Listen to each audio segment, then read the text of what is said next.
Ha, ha, ha, ha, ha, ha. Ha, Alright, I think- ha, ha, ha, ha, ha, ha.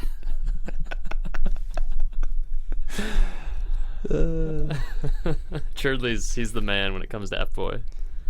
Yeah. He like practically invented that character. Shirley's and Trevor. Churdley's and Trevor for real. Yeah, those guys like owned that. Well, good to be back. Good to be back.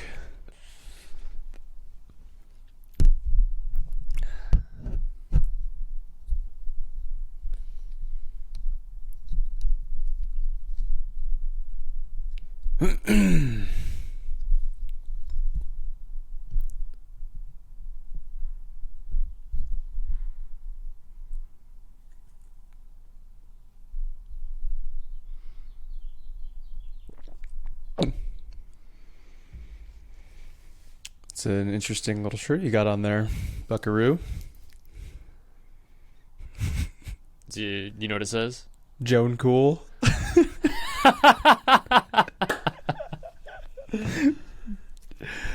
It's saw, dude. It's good. Yeah. Actually, though, so I didn't even realize it, but at the show, Whoa. so yeah, this is their merch. Obviously, I bought from Joan. So Joan Cool, or the line in the show, Charlie Brown, by the way, or Peanuts. He actually, Snoopy says, there's a whole song about this. I didn't realize, but it's a song called Joe Cool, and Snoopy like sings it with the little, what's his name, Tweety Bird guy. What's his name? But he actually says Joe Cool. So they just are plagiarizing, is what they're doing. Right. Interesting. I personally wouldn't support that, but that's okay. That's just me. Hey, watch your mouth when you talk about Joan. What's your mooth? Nah, Joan are sick. Ha. Dude, the bottom line is we're kind of back, but not really, because this episode's not going to come out for I don't Months. know. Yeah. Actually, What's up, guys? Hope summer of 23 is going well. yeah. Happy 4th of July to everyone. Yeah, honestly. Yeah. So We are back, though. What is this, episode 16? 16, I think. Yeah. 16. No, wait, no. It's 17. Frick. Yeah. No. Yeah, because 14 is out. 15 was recorded. 16 was at the wedding. So this is 17. What was 15? When did we record 15? Was that just us normally? That was just us, yeah. It's been so my long. gosh. I know. It's been that long. Hey, Right. we're off the wagon, but we're back on. That's right. Episode 16. Yep. So Wow. a lot's changed though since we've been back. lot has been on, changed. right? A lot Yeah. has changed. I've changed. You've changed. We've I've all changed. You've changed. Son So Holo? No? Maybe I was quoting that, You've changed, I've changed? but I Son was not Holo. quoting that because I didn't know that one. Yeah, well, you do now. We'll play it. Roll the clip. I will not. He won't. Nope. You've heard that song, though, yeah?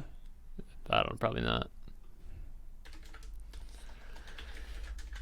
It's kind of my theme song. You've changed. I know. That's why I said it. I mean, the truth is, I don't, like I've said, we have changed. I mean, I know I've changed for the better. I just recently decided that I need to change, and I need to change some things in my life, like this podcast. So as of today, I'm announcing my resignation from the Town Crier podcast, and Josh will be finding my replacement, I'm not replacing him. I'm just going solo. like San Holo. Amen. A sake, I'm not going anywhere. I'm not I'm not leaving. I'm going to say this for the sake of it, because why not? Well, you know what you shouldn't have done? You shouldn't have had a... whoa. I know exactly.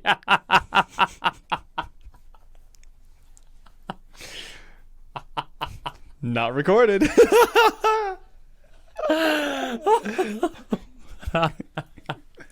And we're back. I mean, honestly, though, the guy didn't seem to really know anything, to be honest. So he just looked like he bought the store with no prior knowledge of computer technology. Probably. That's the kind of guy he seemed like to me, exactly. Like, really didn't know anything. I don't know. Maybe he did. You never know what we might do. All right, share your screen. Let's get it good. I don't have all night. Just kidding. I have all night. Ha. I know you do, which is fine. I just don't want to be in this office all night. I do. I want to be in the office. That's true. Dude, where is this thing? Where's the chat? Share. I don't even know, dude. Oh, it probably didn't send here. No, it's there. It's just taking me a second. I got so much to think about. This guy doesn't know tech. It's not there. Nope. All right, I'll send it again. It goes away. I'll send it again. I'm going to send it again.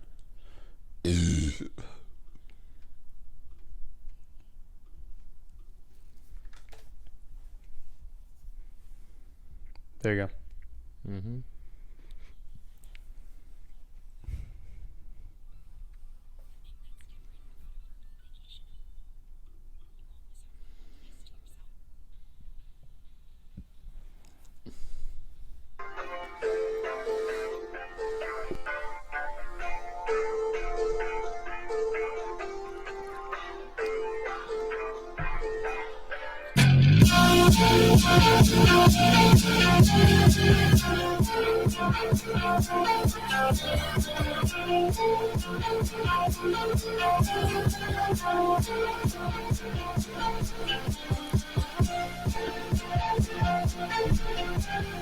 It's going to slow down, so you don't have to listen to the whole thing.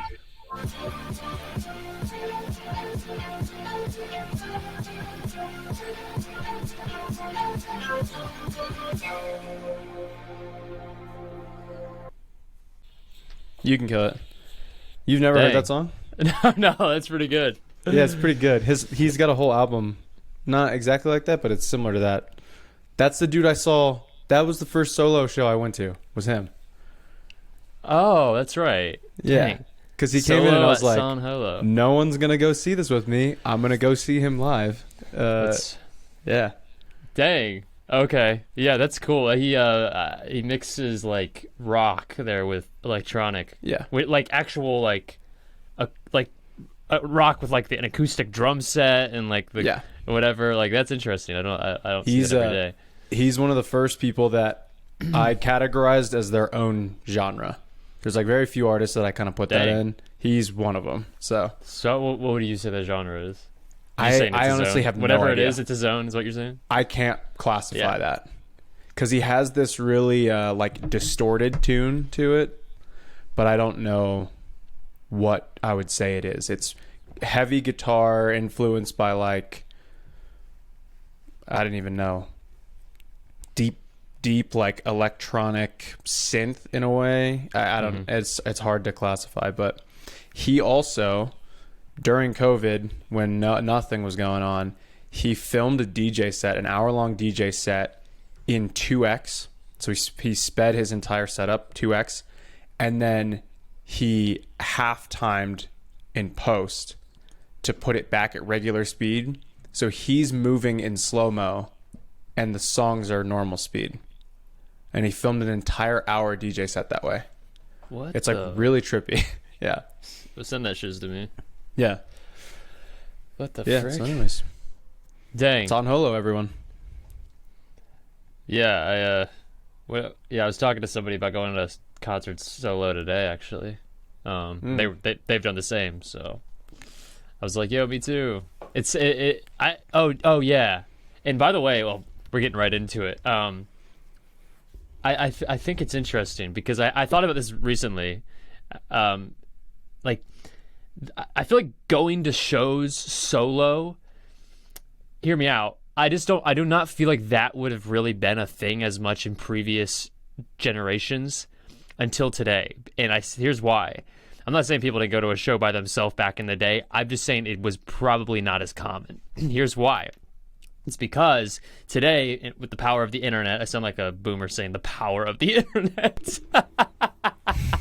The power of the internet. Just harness the power of it. So, like, because of the internet, music and artists have the ability to share their music with millions of people that would have never heard it otherwise if it was, like, traveling to, like, their local music shop to buy an album, like, or whatever. Like, people find music through the internet now. That's how you listen, obviously. And I think because of that, it's kind of opened up this door for obviously bands that are, like back in the day, everybody knew like, AC/DC, Queen, whatever. Like you knew who you heard on the radio. But like besides that, there wasn't really another way to really discover that music unless you just went to a shop, like a music store, and just like looked intently through every single record. That was kind of how you had to find new music. But like everybody knew it was on the radio. But like today, people like me and you and countless other people have music taste and we're into certain bands and artists that would have like, if we only were operating based on like radio music today and there was no internet, like these bands probably would have never come across our horizon, whatever. What's the right? I lost the word there. I don't know.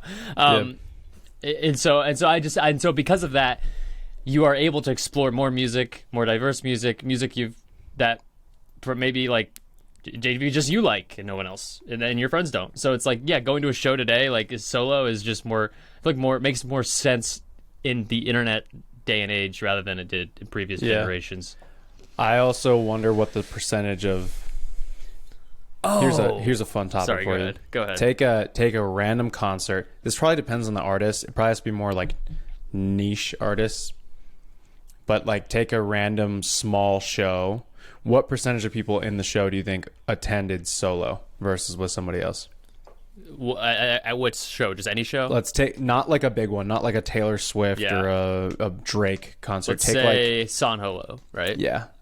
Let's take one of his shows. What percentage of people do you think attending that are there by themselves? I would say 1%. Yeah, or less. Or less than anything less. Yeah. Yeah, exactly. I would say like it's still a very rare thing. Like especially for raves and electronic music, people don't really go alone. That crowd flocks together.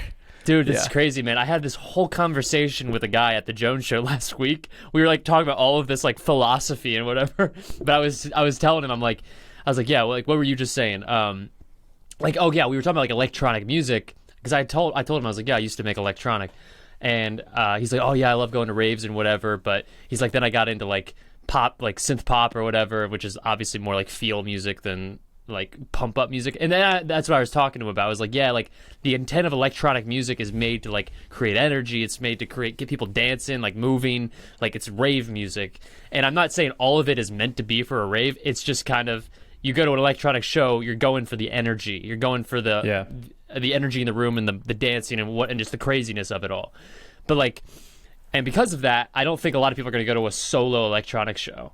They're going to go with their friends. It's almost all about the dancing and the energy with your friends and just going wild. Whereas like going to Laney or something, or like maybe more of like a show has more ballads or something, or it's more about the actual content of the lyrics. It's actually has more feel to it. It's not as like super like upbeat and like, it's dance kind of. It's more about the artist, more about their life and reflecting on their life and whatever.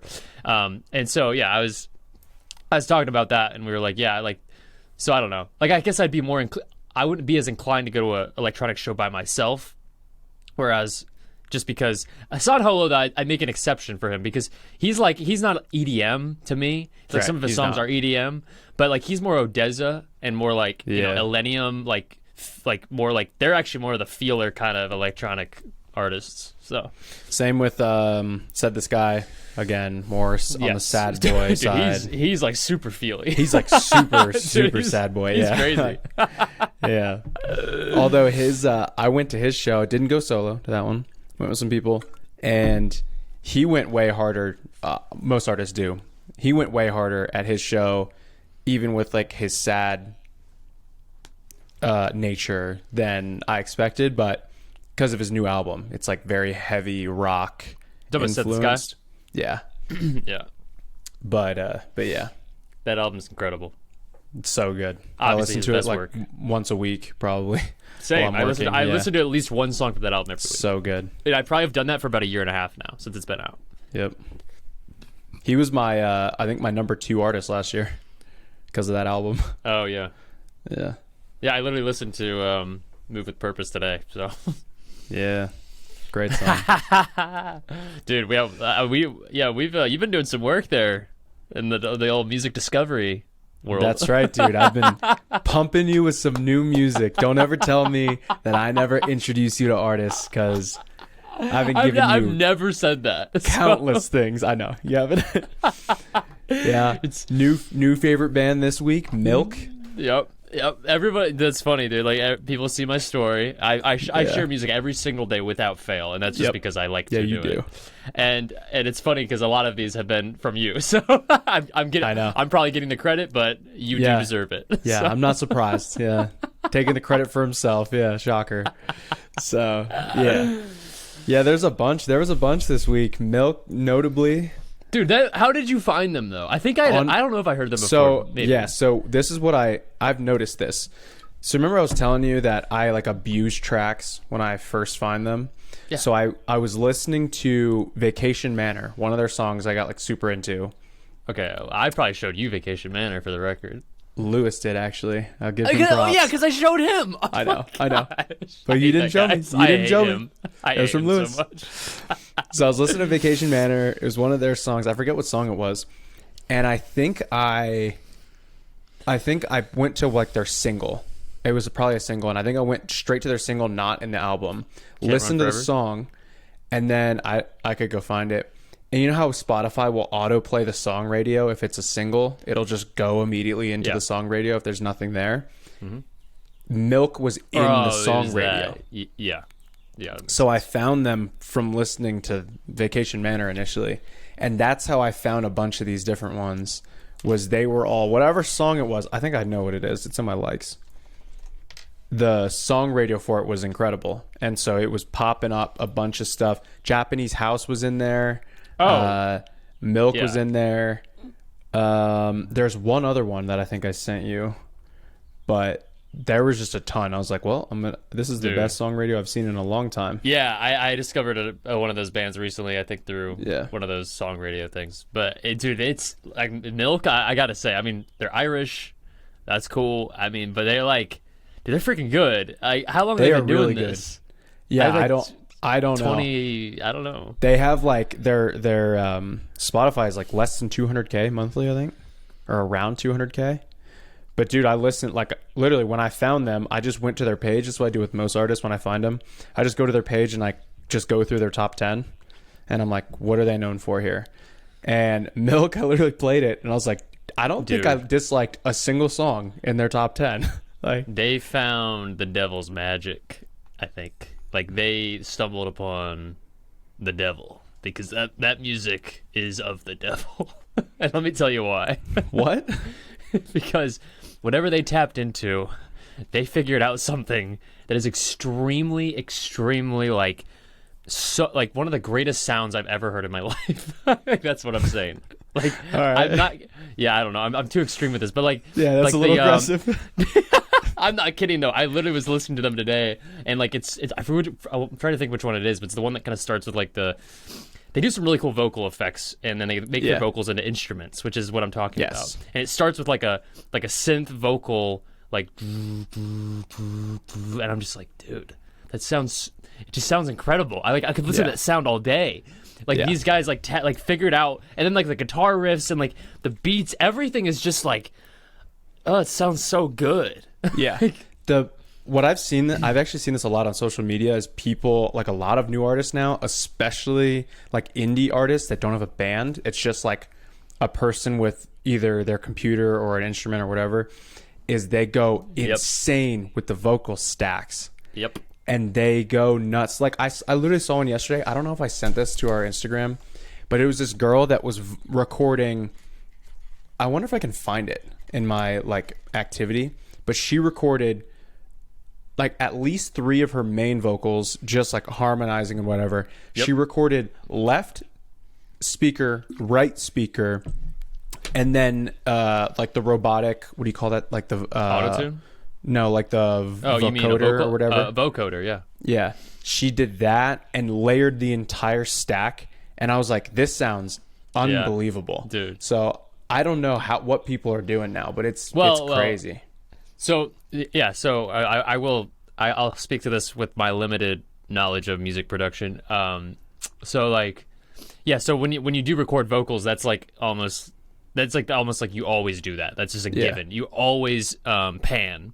You pan left to right, and then you also cut so you can get that left speaker, right speaker, but also you have the same vocal melody to cover the middle, kind of stereo all around. But you always pan, and then because then you have multiple tracks. Sounds like just glows a little bit more, pops a little more. But then the vocoder. Dude, I bought 2 years ago. I bought a plugin. I bought the vocoder plugin by who makes that? I forget. But anyway, I have it, dude. The thing called I financed the thing. I was like broke before I started Profile Pack. This was years ago, and I mean the thing cost like I don't know. I feel like it's like $300. But anyway, I financed the thing, and I've barely touched how much that software, that plugin can do. I've only barely messed with it. It's crazy, but like, it's the reason I wasn't messing with it for so long was because I could not get my vocal recordings right. Like my interface was all screwed up. Remember I was having those problems when we recorded the podcast years ago? Yep. It was because of that stupid interface, and it was like screwing up my vocals, and so the vocoder was all screwed up, and I was like, this sucks. So then I gave up on music, but that was a different story. But the vocoder, I need to get back into that thing. I love vocoders. But like what you can do today is really cool. Like vocals now today, like you have the ability to do like literally create an entire symphony orchestra from your vocals. It's crazy. It's wild. It's wild. I also think vocals are the best instrument on the face of the earth. I actually, this is funny. I never forgotten this, but remember when I was working on Fluorescent in like 2017? Yep. And you said, I was like, yeah, I'll just make it an instrumental track, release it like that. And you're like, yeah, but you know, songs with lyrics just do way better. Yeah. And I was like, I mean, you're right. I knew that, but then it made me think. I was like, yeah, I should probably just make some lyrics. So. Yeah. What's up, guys? So I have to apologize. This episode got cut off a little early. As you can see, it was I think we just got in 21 minutes because my side's recording stopped recording. I'll just call it an anomaly at this point.